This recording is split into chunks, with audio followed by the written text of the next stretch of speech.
আজকে প্রায় 10 দিন ধরে কারেন্ট যা আয়ে আমরা না ট্রান্সমিটার এর আগে 100 ওয়াটের ছিল, এটা খারাপ হয়েছে নিয়ে দিছে 63 ওয়াট।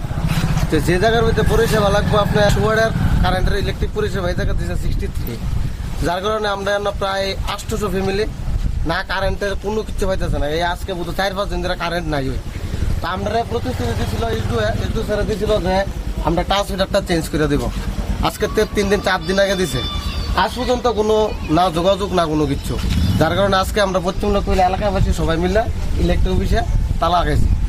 আজকে যতক্ষণ না আমরা ইলেকট্রিক পরিষেবা যতক্ষণ মানে সুস্থ না চালু নয় ততক্ষণ ধরে এইভাবেই থাকে। বিদ্যুৎ দপ্তরের তরফ থেকে আপনারা কি আশা পেয়েছেন?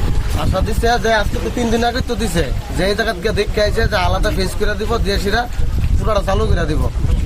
তো এই উৎসব আগামীতে এই যে 19 উৎসব চালু হয়েছে আবার, এই উৎসবের কারণে আমরা এতদিন আসা যাওয়া করতেছি, কোনো কিছুই নেই।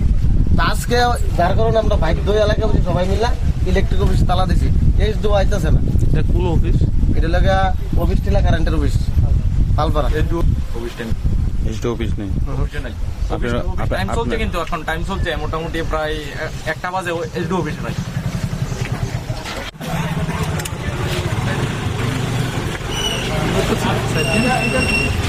তারা